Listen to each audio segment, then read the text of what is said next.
Good evening, it's 8 o'clock. The top headlines tonight. Hijab in classrooms. More Karnataka colleges say no. Boys wear saffron scarves. The college then stops hijab and saffron scarves, says it's creating a controversy. The BJP tweets hijab today. Will it be Sharia law next? The Congress says Muslim girls wearing hijab is their fundamental right. The day after a shooting attack on his car, MP Owaisi rejects Z security, says why can't I be treated as an A-class citizen, and asks why anti-terror charges haven't been filed against the accused, who have pictures with BJP leaders and with the TDP chief. The accused apparently have told police they were upset with the Owaisi statements. Delhi restarts. Schools, gyms, pools to open. The night curfew stays, but to start 1 hour later at 11 p.m. Also, no mask needed now for a single driver in a car. 2 weeks before Punjab elections, the Enforcement Directorate arrests the Chief Minister's nephew. Sidhu takes a dig at his Chief Ministerial candidate rival Channi, saying the Chief Minister needs moral authority or the people will vote for change. The UP Chief Minister files his nomination for his first assembly election from Gorakhpur. Home Minister Amit Shah by his side. There's no Samajwadi Party or Congress candidate yet against the UP Chief Minister from his home, where he's the religious head of the Gorakhnath Mutt. Rahul Gandhi in Goa leads a loyalty pledge by MLA candidates in Goa. Also a door-to-door campaign by the ex-Congress president. Mark Zuckerberg loses billions as his metaverse's hit shares fall. Meanwhile, Jio's mega investment in the meta universe. Our lead story tonight, it's spreading rapidly in Karnataka colleges. The controversy over whether girl students can wear the hijab or the headscarf in classrooms. Today, the latest college to join the bandwagon was a private college where headscarves were allowed till 2 days ago. However, after boys came wearing saffron scarves, the school has decided that neither saffron scarves or headscarves should be allowed, but it's part of a larger battle now raging in Karnataka, with the BJP General Secretary tweeting that it will be hijab today and Sharia law next, and the Congress saying wearing the hijab is a Muslim girl's fundamental right.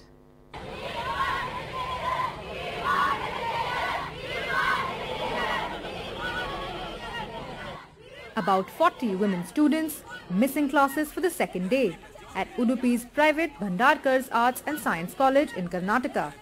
College authorities have blocked them for the last 2 days. But now the principal has said that he stopped hijab-wearing students to keep harmony, as another group of students has threatened to wear saffron scarves into college. This was not done to appease them. He was just following orders, he says. And I am a government employee. ಸರ್ಕಾರದ ಎಲ್ಲ instructions ಅನ್ನು ನಾನು ಪಾಲನೆ ಮಾಡಲೇಬೇಕಾಗತ್ತೆ. ಇವಾಗ ಒಂದು 200 ಜನ ಈ ಥರ ಕೇಸರಿ ಡ್ರೆಸ್ ಹಾಕೊಂಡು ಬರುವ ಸಾಧ್ಯತೆ ಇದೆ. ಹಾಗಾಗಿ ಕಾಲೇಜಿನ ಒಳಗಡೆ ಕ್ಯಾಂಪಸ್ನಲ್ಲಿ ಧರ್ಮಕ್ಕೆ ಸಂಬಂಧಪಟ್ಟಂತಹ ಯಾವುದೇ ಪೋಷಾಕನ್ನು ಅಲೌ ಮಾಡಬೇಡಿ. ಮಾಡೋದ್ರಿಂದ ಏನಾದರೂ ಅಶಾಂತಿ ಆದರೆ ಪ್ರಾಂಶುಪಾಲರು ಜವಾಬ್ದಾರರಾಗ್ತಾರೆ. Yet, C.T. Ravi, the National General Secretary of the BJP, said the women students should abide by the rules or stay away. Today, they will ask permission to attend school wearing hijab. Tomorrow, they will demand Sharia law. One school, one uniform. If you are not following the school rules, stop going to school. Ironically, the college rule book actually allows for hijabs to be worn. Senior Congress leader and former Karnataka Chief Minister Siddaramaiah hit out at the BJP government. It is a fundamental right. Were they wearing saffron shawls whenever they come to college or schools? This is politically motivated. So that is why the government should take a firm stand. The right to wear the hijab in class began last year in December at the Government Girls PU College in Udupi district, when 6 students were barred from classes for insisting on wearing the hijab. With Srija in Bengaluru, Vritti Sir for NDTV.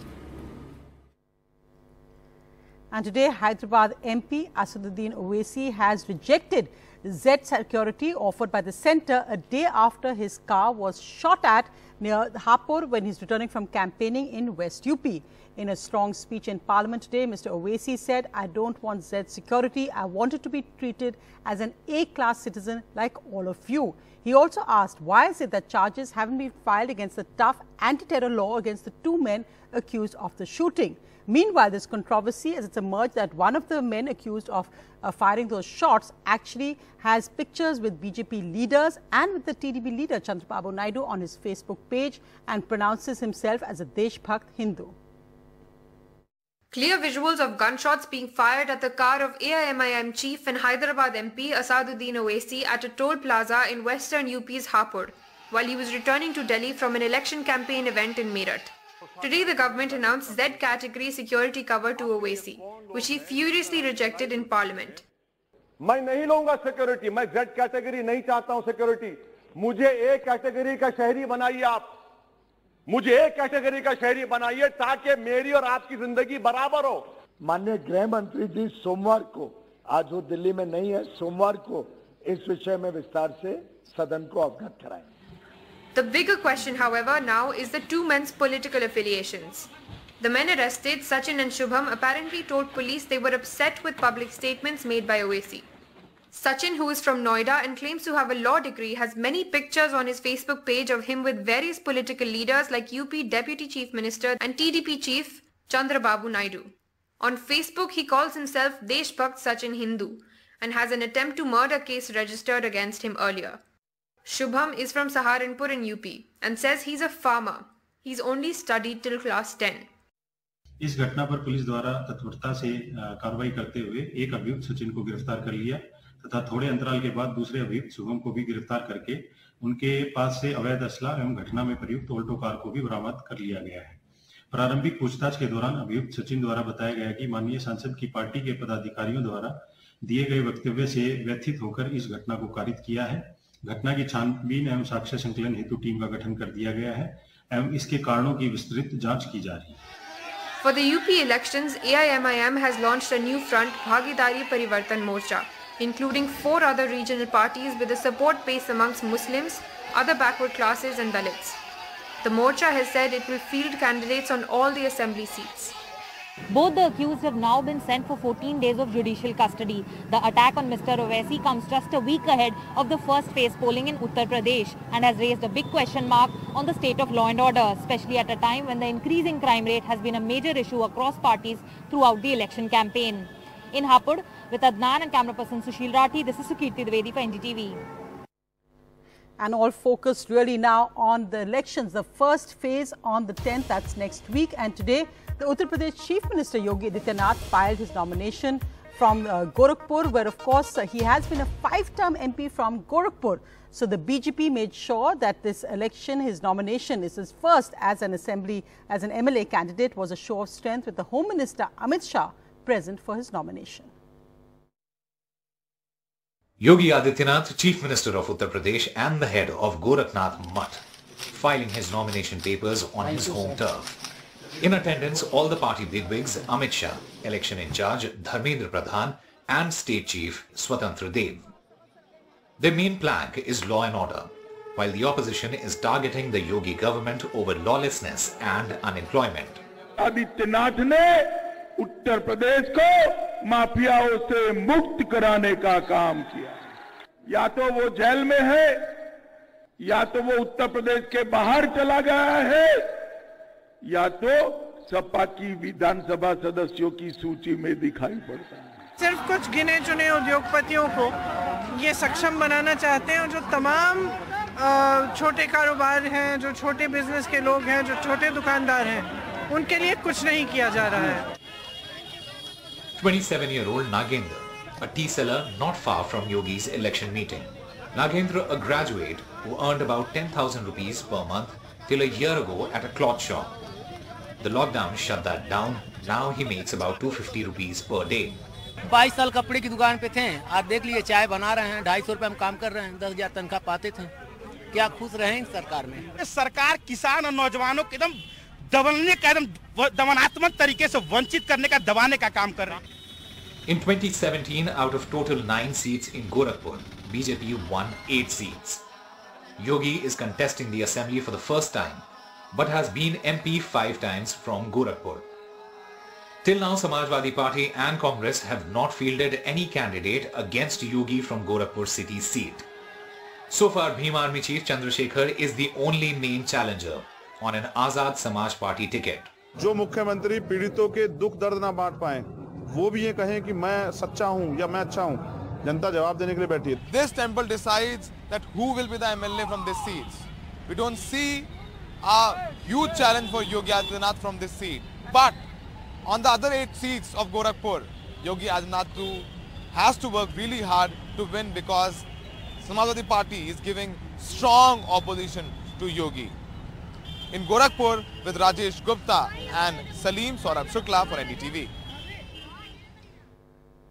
Meanwhile, with Punjab elections coming up, the Enforcement Directorate is active now in Punjab and they've arrested the Punjab Chief Minister's nephew allegedly in an illegal mining case. Well, those taking a dig at the Punjab Chief Minister are not from the opposition but from his own party, as Navjot Singh Sidhu, who is a rival for Chief Ministerial candidate, has said that the Chief Minister has to be someone with moral authority, otherwise people will vote for change. The ED arresting Bhupinder Singh Hani, the nephew of Chief Minister Channi from Jalandhar, just over 15 days after they had raided him on charges of sand mining. The Chief Minister had earlier attacked the centre, claiming the raids were politically motivated. Today, he seemed to soften his stand, saying,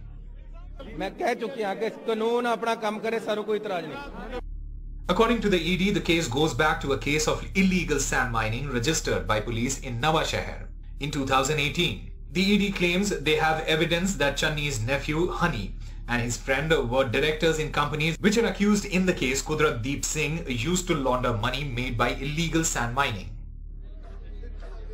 The arrest could create complications for Channi, who it is believed would be named by Rahul Gandhi as its Chief Minister candidate in 2 days' time. Already Navjot Sidhu had stepped up his indirect attacks on Channi, telling NDTV that only those with a moral right to govern should be selected. Mafia खत्म करना पड़ेगा, corporations बनानी पड़ेंगी और जो खुद mafia है उसका हिस्सा है, वो प्रोटेक्टर इन चीफ जो है वो कैसे इस एजेंडे को लागू करेगा, ये बड़ा सवाल है. Separately, at a public event, he took pot shots at the Congress High Command, saying people at the top want a weak Chief Minister. मैंने दोनों एको गल कहनी है भाई, जेते नवा पंजाब सजना है मुख्यमंत्रियों के हाथ हुंदा है, ये ते कुछ नहीं चाहते महाराज, ऊपर वाले तो चाहते कोई कमजोर या मुख्यमंत्री होवे जड़ा इन्हां दी ताल दे उत्ते नचे ताथा तैया फिर उत्तों कहण नाच मेरी बोल के पैसा मिलेगा.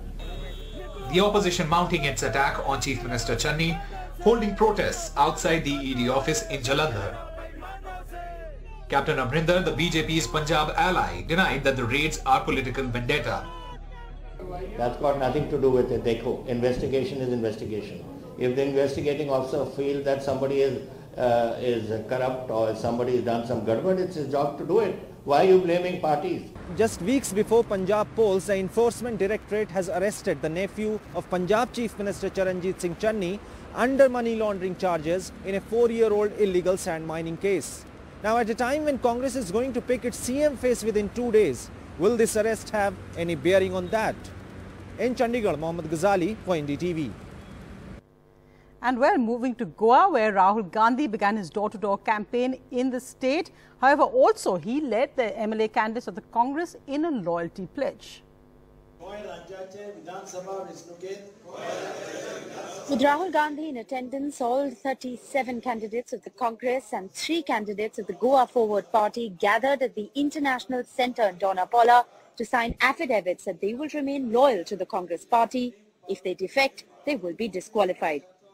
The pledge, led by Congress senior-most leader in the state, ex-Chief Minister Digambar Kamath, was an unusual step prompted by the mass defections from the Congress, where it lost 15 of the 17 MLAs it won in 2017, shaking the public's faith in the party. This is the second such pledge. Just 2 weeks ago, all Congress candidates had taken a similar pledge at places of worship, and they will stick to it, they claim. We have cleaned up the entire Congress party. We have already taken a promise in front of all the temple, masjid and church, and this time we are taking an oath and we in front of our boss Rahul ji. Defections on the mind not just of the Congress, the Aam Aadmi Party has also got its candidates to sign affidavits saying they will not defect. But as Rahul Gandhi went door to door, are young voters convinced? They say if candidates can change parties, they should be allowed to change their votes. Of course it bothers us. I mean, we trust a political party and then they switch. I think we should be given a right to switch our vote as well. Goa's young told Rahul Gandhi that their main worry is jobs and price rise.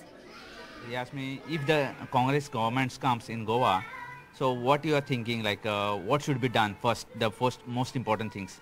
So I told him about the employment, which is most of the youngster of Goa, they are working outside the India. Same like me, how I'm working outside on the ship. हम लोग house wife है, तो घर में भी चाहिए, कमाने वाला एक ही है. महंगाई ज़्यादा हुआ तो हम लोगों को जो कमाता है ना, वो कैसे मालूम?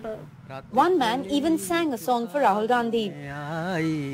और गले का हार हुई सुबह को जब हम नींद से जागे. Can the anti-defection pledge really keep the Congress party together and prevent it from disintegrating after the elections? That's the big question. For the people of Goa, unemployment and inflation continue to be the biggest issues. Will the Congress party be able to rise to the challenge? With camera person Sanjay Mandal, Rishika Barua in Goa for NDTV. Well, moving to the other big headlines, and the good news is a continuous dip in new COVID cases. We are down to under 1.5 lakhs in the last 24 hours. That's down by over 13%. The deaths are also at 1,072. Again, that's down, and there are also some backlog being added. The positivity rate is well under 10%. The tests are up. The vaccinations, however, are also down. So that's something we need to push for everyone to get their second doses. And with numbers falling, including in Delhi, where the positivity rate is below 5%, the capital has reopened. After a meeting today, the decision was to open up schools, gyms, swimming pools. You can see now that across the country, most states are opening up schools. So Delhi is starting first with senior schools 9 to 12 from Monday, followed by junior schools from the Monday after that. Delhi schools readying to reopen on Monday after being shut on 29 December last year. In the last 2 years, senior schools opened only for around 6 months and primary schools only for 18 days, seen as one of the longest and harshest COVID shutdowns anywhere. ये महत्वपूर्ण फैसले इसलिए लिए गए ताकि Covid case अब धीरे धीरे जैसे कम हो रहे हैं तो जिंदगी पटरी पे लौटे, लोगों का व्यापार भी आगे बढ़े और पढ़ाई भी आगे बढ़े. Apart from schools, colleges, gyms, spas and swimming pools have also been allowed to reopen from Monday, but it's a partial reopening. According to Delhi disaster management officials, classes to resume for 9 to 12 standard from 7th February with 100% capacity. Option of online classes will be available. Hybrid classes to continue and to be phased out gradually. Nursery to 8th standard classes to resume from 14th of February with 100% capacity. Option of online classes will be available. Government to ensure all nursery to class 8 teachers to be fully vaccinated. No online classes for colleges, ITIs, etc. in Delhi. Several parents and students have welcomed the decision with relief. फैसला sir बहुत बढ़िया लिया गया है जो अभी केजरीवाल ने लिया है और स्कूल सर खुलना ही चाहिए सर. मैं भी बहुत एक्साइटेड हूँ. बहुत टाइम से घर पे बैठे बैठे बोर हो गया. थोड़ा अपने फ्रेंड से भी मिलना है, क्लासमेट्स बात करनी है थोड़ी बहुत. On Tuesday, the Delhi High Court called the mandatory mask mandate even for the solo drivers in the national capital as absurd. And now, with the relaxation in rule by the DDMA, if you're alone in your car and if you're not wearing a mask, you cannot be fined. बहुत वो हो रही थी, कठिनाई बहुत बननी पड़ रही थी. काम धंधा है नहीं, अकेला आदमी जा रहा है तो भी पुलिस वाले रोक के उसको परेशान कर रहे हैं, 2000 का चालान काट रहे हैं. क्या फायदा?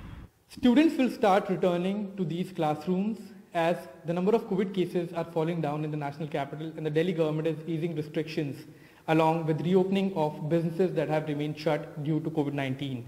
But to ensure that the schools remain functional and the businesses keep running, the first and the most important step is for the people to ensure strict COVID-appropriate behavior so that COVID cases do not rise again and restrictions are not needed again in future.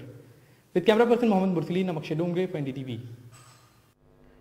Well, a quick look at other news. Markets end lower for the second straight day. The Sensex down by 143 points. The Nifty falling by around 43 points. The PSU bank shares and realty shares slipped the most. Experts say that after the budget, the focus is now back on inflation and Fed rate hike concerns. Meanwhile, Jio has now jumped on the metaverse bandwagon. Jio platforms have invested $15 million in the Silicon Valley startup called 2. Jio is to acquire a 25% equity stake on a fully diluted basis. 2 is a Silicon Valley-based tech startup founded by Pranav Mistry. Akash Ambani, Director Jio, said look forward to working with them to help expedite the development in new products in areas of the interactive AI metaverse. But that, of course, is coming at a time when Facebook is facing its own metaverse problems with a huge fall in the shares, which has led to Mark Zuckerberg sliding down the rich list. I am proud to announce that starting today, our company is now Meta.